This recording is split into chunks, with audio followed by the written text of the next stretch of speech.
Dilihatnya sesuatu yang basah, merah sudah terbentuk. Dia mencari pelakunya, tapi tidak dapat menemukannya. Dia sangat berharap tidak ada kutu hama tempat tidur. Itu hal terakhir yang dia butuhkan sekarang.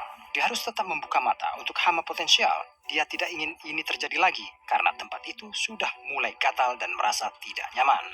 Beberapa hari berlalu, meskipun tidak ada tanda-tanda hama lainnya, ini pasti hanya serangga acak yang masuk ke dalam rumahnya untuk menghindari musim dingin yang menggigil. Bintik di tangannya terasa sedikit kasar selama 1 atau 2 hari. Sekarang dia hampir lupa sama sekali. Sekarang yang dia butuhkan adalah kopi sebelum duduk ke sesi pengkodean lainnya. Pria itu sedang di dapur, mencoba membuat sepoci kopi segar, tetapi dia mengalami kesulitan. Dia tidak bisa minum kopi. Segalanya berantakan. Mug favoritnya jatuh ke tanah, pecah, dan dia memutuskan mungkin dia tidak butuh kopi sama sekali.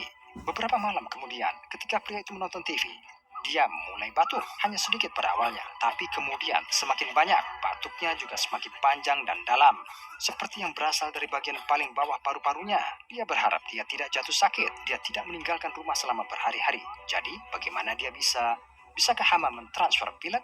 Dia harus mencari tahu nanti. Untuk saat ini, dia perlu melakukan sesuatu dengan batuk ini. Dia tidak akan bisa tidur jika batuk tidak berhenti. Dia harus mencari obat. Pria itu mengambil jaketnya dan keluar. Sedikit turun salju saat dia berjalan ke apotek dan dia tidak bisa tidak mengagumi cara bulan menggantung di langit. Suara cahaya yang indah di malam musim dingin yang gelap ini. Di apotek, dia menemukan bagian obat flu dan memilih pereda batuk. Dia membawanya ke konter dan memutuskan untuk membeli beberapa batang permen juga. Dia sangat menyukai makanan manis beberapa hari terakhir ini. Pria itu mulai batuk lagi. Untungnya dia mendapatkan obat ini. Beberapa hari berlalu dan pria itu tidak merasa lebih baik. Batuk ini tidak kunjung sembuh. Dia memutuskan sudah waktunya pergi ke dokter. Saat dia duduk di ruang tunggu dokter, dia melakukan yang terbaik untuk menahan batuknya. Tetapi dia mengalami kesulitan. Wanita di sisi lain ruangan itu juga batuk. Anehnya, hal itu justru membuatnya merasa sedikit lebih baik. Pasti ada sesuatu yang terjadi. Seorang perawat masuk ke ruang tunggu dan memanggil namanya. Dokter sudah siap untuknya. Pria itu sedang duduk di tempat tidur di ruang pemeriksaan ketika dokter masuk. Dia memeriksa rekam medisnya dan bahkan tidak melihat dari papan klipnya. Dia menyuruh pria itu melepaskan kemejanya sehingga dia bisa diperiksa. Dan pria itu menurut. Oke, mari kita lihat apa masalahnya, kata dokter. Dia akhirnya menatap pria itu dan menjerit. Tidak butuh waktu lama bagi SCP Foundation untuk mendengar laporan anggota tubuh yang bermetamorfosis menjadi pelengkap insektoid dan mereka langsung tahu apa yang mereka hadapi. Ini adalah wabah lain dari serangga transformasi anggota tubuh parasit yang dikenal sebagai SCP-150. SCP-150 adalah parasit obligat, artinya memerlukan host untuk menyelesaikan siklus hidup reproduksinya. Ia memiliki penampilan visual yang mirip dengan Simotua exigua, parasit lain yang memakan lidah jenis ikan tertentu sebelum mengganti lidah dengan tubuhnya sendiri. SCP-150 terlibat dalam perilaku serupa meskipun tampaknya secara eksklusif mempengaruhi manusia. Ketika manusia bersentuhan dengan organisme kecil yang mirip serangga, ia akan menempel di bawah kulit hostnya yang baru. Selanjutnya, selama kira-kira 7 hari, SCP-150 akan menggali jauh ke dalam daging host dan mulai menyebabkan banyak perubahan fisiologis pada mereka. Pertama dan paling menonjol, SCP-150 akan memulai proses bertahap untuk mengubah anggota tubuh yang paling dekat dengan tempat infeksi asli. Saat SCP-150 menggali lebih dalam dan memakan daging, ia mengeluarkan zat yang memiliki efek mengganti bagian yang hilang dari dahan dengan bahan keras, dan chitinous yang menyerupai salah satu pelengkapnya sendiri. Di bawah kitin, zat yang diekskresikan membentuk sistem saraf dasar yang memberi host kemampuan untuk mengendalikan anggota tubuh baru seolah-olah itu milik mereka sendiri. Saat makan, SCP-150 juga mengeluarkan beberapa bahan kimia yang mengandung anestesi, imunosupresan, dan sifat penolakan transplantasi yang membuat tubuh host tidak merespons perubahan atau bahkan bereaksi sama sekali. Nyatanya, host akan sering melaporkan anggota tubuh barunya benar-benar normal dan merasa lebih kuat dan lebih tangguh setelah transformasi. SCP-150 akan terus makan selama kurang lebih 1 hingga 2 minggu, dan saat memakan nutrisi di dalam tubuh hostnya, ia akan mulai berkembang biak, membuat telur yang disimpan langsung ke aliran darah.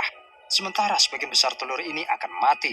Cukup banyak biasanya yang bertahan untuk menjelajah bagian lain dari tubuh host, di mana mereka menetas dan mengulangi proses makan, bereproduksi, dan menyebarkan lebih banyak telur.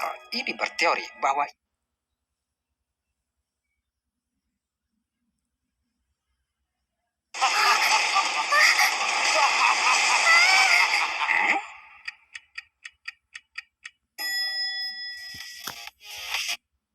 ia mampu mereproduksi sendiri, artinya hanya satu contoh SCP-150 yang diperlukan untuk membuat koloni baru. Manusia yang terinfeksi SCP-150 terkadang melaporkan sedikit ketidaknyamanan dan masalah dengan keterampilan motorik halus mereka selama periode ini. Tetapi biasanya tidak akan mengungkapkan pengetahuan apapun tentang apa yang mungkin menyebabkan hal ini. Akhirnya, telur SCP-150 akan mencapai paru-paru host, di mana proses asimilasi berlanjut. Kali ini menggantikan paru-paru itu sendiri. Selama proses ini, lebih banyak telur diproduksi, diletakkan dan kemudian disebarkan keluar tubuh melalui batuk host. Sebanyak 10.000 telur diproduksi selama periode ini. Sekitar 1% diantaranya bertahan hidup saat dikeluarkan, mencari host lain, dan menanamkan sendiri. Proses asimilasi kemudian menyebar ke sistem saraf pusat termasuk sumsum tulang belakang dan otak. Tetapi anehnya, host tidak menunjukkan tanda-tanda kesadaran atau perilaku mereka telah terpengaruh dengan cara apapun. Dalam wawancara dengan host SCP-150, dia yang tidak menyadari terinfeksi tidak mengungkapkan pengetahuan apapun tentang perubahan yang terjadi di dalam atau di luar tubuhnya.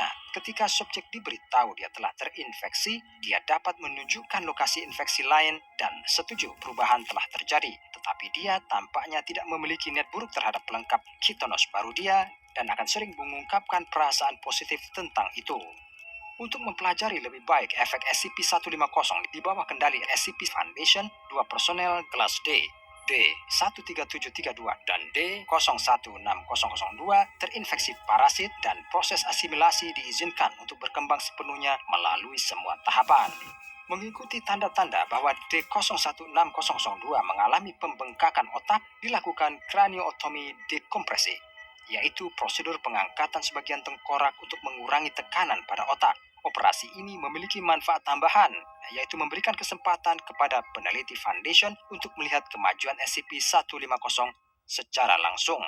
Tetapi setelah penutup tengkoraknya dilepas, para ilmuwan yang hadir tidak menemukan bahwa otaknya bengkak. Mereka tidak menemukan otaknya sama sekali, melainkan mengamati banyak kejadian SCP-150 di rongga tempat otaknya seharusnya berada. Kelas D telah dibius sebagian untuk membuat tengkoraknya mati rasa, tetapi tetap sadar selama prosedur, dan para ilmuwan mengajukan beberapa pertanyaan sederhana yang bisa dia jawab dengan sempurna. Mereka mulai menghilangkan beberapa parasit dan saat mereka melakukannya, jawabannya menjadi lebih lambat dan kurang jelas. Tampaknya kejadian SCP-150 tidak hanya memakan dan mengganti otaknya, tapi juga menjadi otaknya. Untuk percobaan berikutnya, mereka menggunakan contoh SCP-150 yang telah dihapus dari sistem saraf D-13732. Setelah dia disuntik mati, setelah ditemukan bahwa seluruh sistem sarafnya juga telah diganti seluruhnya oleh SCP-150. Parasit yang diambil dari rongga otaknya ditempatkan di D-016002, dan hasilnya luar biasa.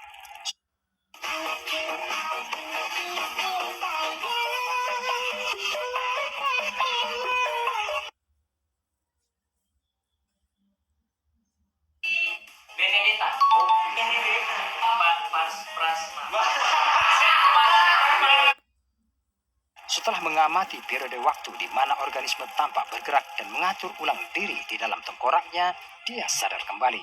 Begitu bangun, tidak hanya fungsi kognitifnya segera meningkat ketika dia diminta untuk menyebutkan namanya, dia memberitahu mereka dia Michael, nama D-13732. Tidak diketahui mengapa SCP-150 terlibat dalam siklus hidup yang aneh ini, tetapi bahaya yang ditimbulkannya bagi manusia dan kesulitan dalam menjaganya tetap terkandung telah membuat SCP Foundation mengklasifikasikannya sebagai Keter. Beberapa peneliti yang telah terpelajar telah menyebut parasit kapal Theseus, permainan bagus filosofis yang mempertanyakan apakah sesuatu yang telah diganti semua bagiannya masih pada dasarnya sama atau jika telah menjadi sesuatu yang baru. Mungkin pengamatan terhadap mereka yang terinfeksi SCP-150 dapat menjelaskan pertanyaan ribuan tahun ini. Pasien yang terinfeksi yang sedang dipelajari harus disimpan di level 3 Biohazard Containment Cells dengan tidak pernah lebih dari satu host yang terinfeksi per sel. Kultur dewasa SCP-150 dan telur disimpan dalam botol kaca tertutup vakum di Laboratorium Bahan Infeksi Site 42. Dan prosedur standar penanganan patogen Foundation harus dipatuhi setiap saat. Jika ada contoh SCP-150 ditemukan di luar penahanan, ia harus segera dibakar. Sekarang, pergi dan saksikan entry lain dari file Dr. Bob dan pastikan untuk subscribe saat kami mempelajari lebih jauh dan lebih jauh ke dalam arsip rahasia SCP Foundation.